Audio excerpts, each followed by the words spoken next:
Let's get right into it. Number 8. The meat that forced the government into your kitchen. Imagine sitting down to a delicious, perfectly roasted historical feast, and then a few weeks later, thousands of microscopic worms start chewing their way through your biceps. That's exactly what happened when you ate undercooked pork for most of human history. For thousands of years, eating a pig was basically a roll of the dice. You either got a great meal or a notoriously gruesome death. It was such a lethal gamble that entire ancient religions just outright banned it. But the killer wasn't the meat itself. It was a microscopic roundworm called Trichinella spiralis. Think of it like a Trojan horse made of bacon. You eat the infected pork, the larvae hatch in your stomach, they mate, and then they deploy thousands of microscopic soldiers that migrate directly into your muscle tissue, including your heart and diaphragm. You couldn't just wash it off, because the worms formed invisible cysts deep inside the meat. By the early 20th century, mass-produced pork triggered widespread public health crises. The USDA realized that just telling people to cook it well over uneven fires wasn't working. They had to scientifically determine the exact thermal death point of the parasite. The government stepped in and legally mandated that commercial processors freeze pork to specific temperatures or cook it to a strict 160 degrees Fahrenheit.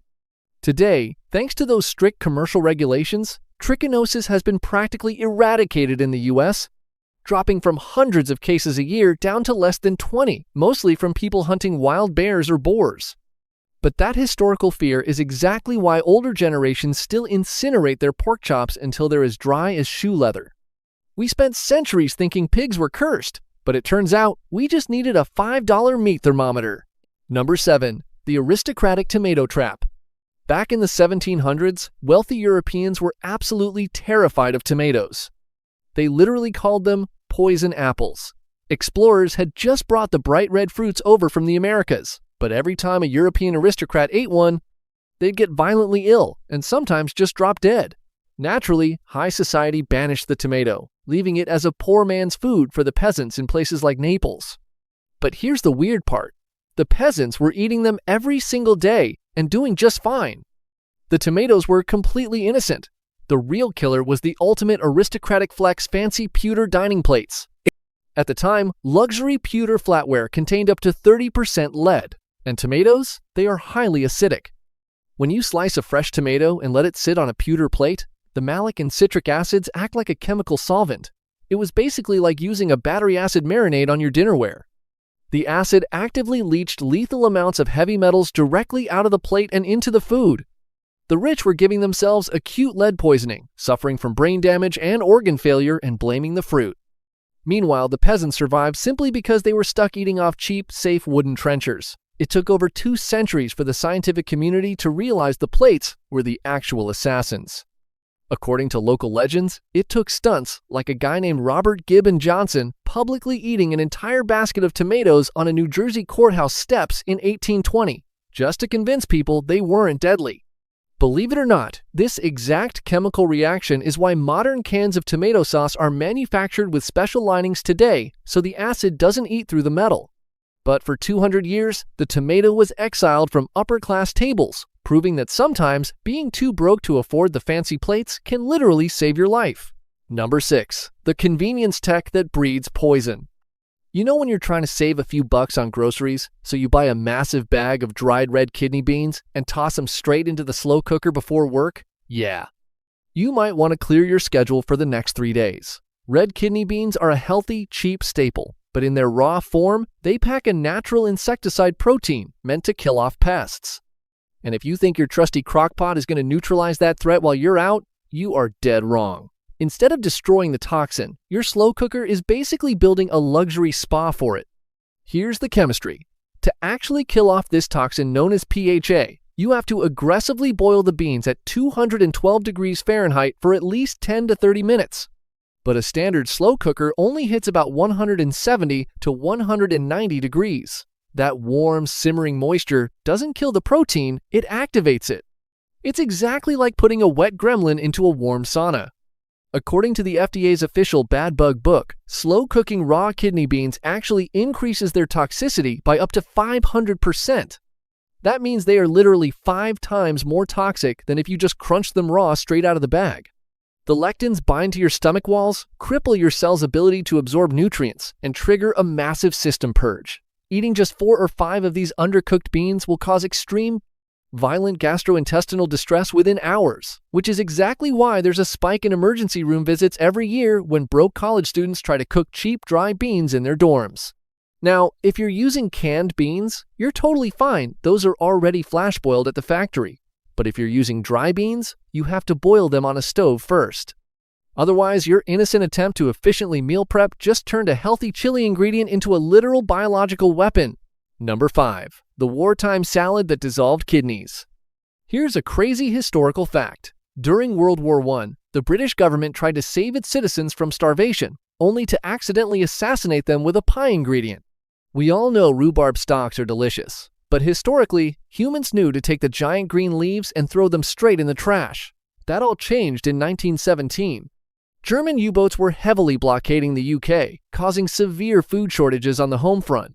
Desperate to stretch rations, the Ministry of Food printed official propaganda urging citizens to stop wasting food.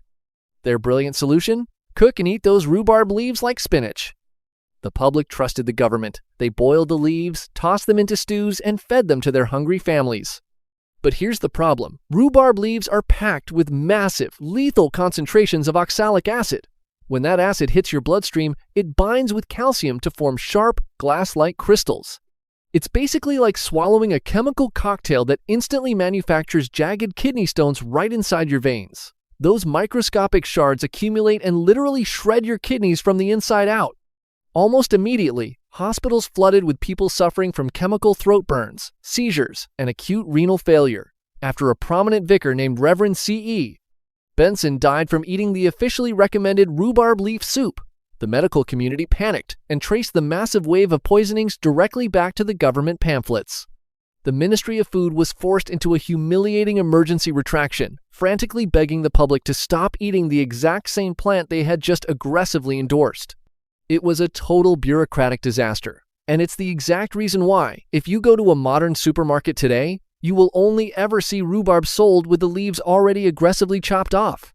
Number 4. The breakfast fruit that cancels your medicine. A doctor named David Bailey was running a routine medical trial in 1989, and he needed a way to hide the terrible taste of a blood pressure drug he was giving to patients. So he handed them a glass of regular old grapefruit juice. He figured it was harmless after all. It's marketed as the ultimate healthy breakfast staple. But when the lab results came back, the patient's blood levels of the drug had skyrocketed to toxic, near-fatal levels. The scientists literally thought their testing machines were broken. They weren't broken.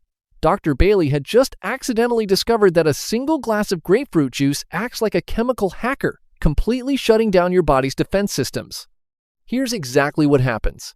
Grapefruits contain organic compounds called furanocoumarins.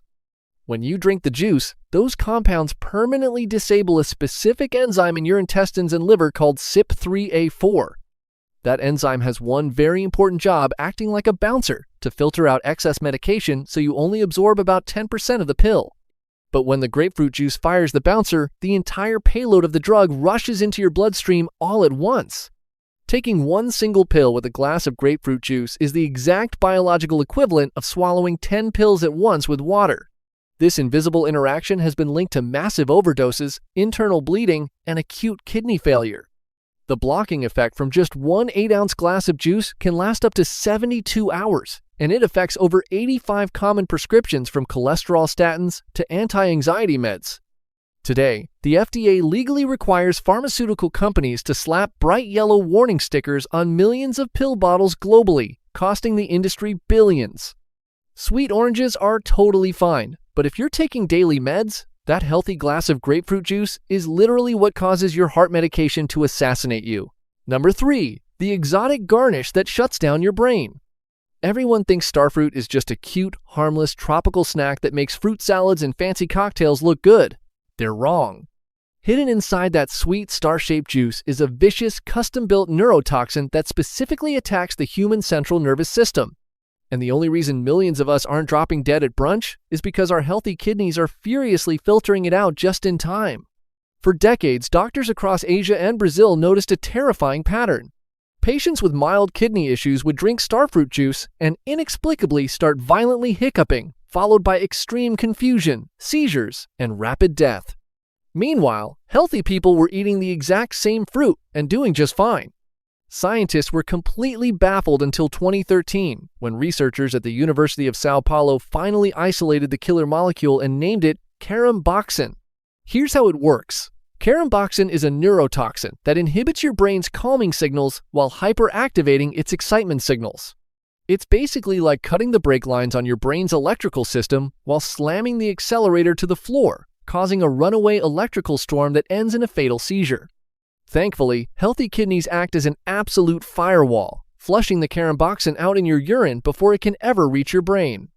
But if your kidneys are even slightly impaired, the toxin bypasses the filter, crosses the blood-brain barrier, and essentially electrocutes your neurons.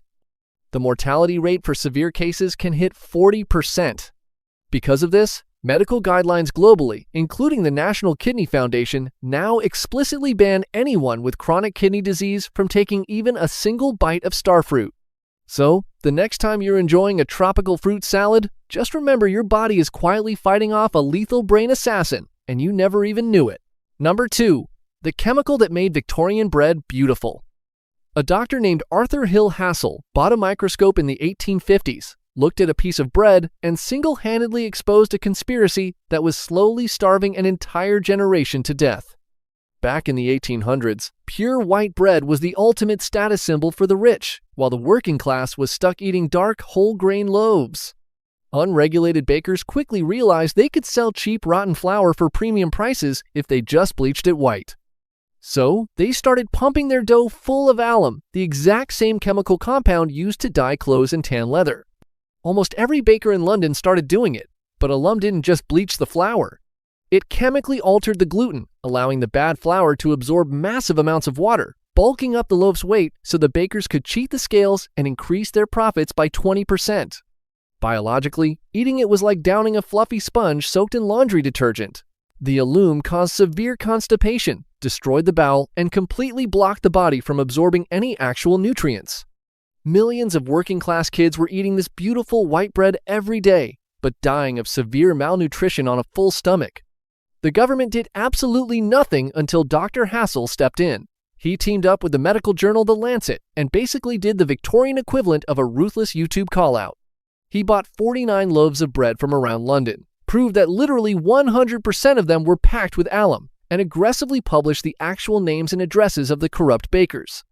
The public outrage was so explosive that the UK Parliament was forced to pass the Food Adulteration Act of 1860, laying down the exact blueprint for modern global food safety laws.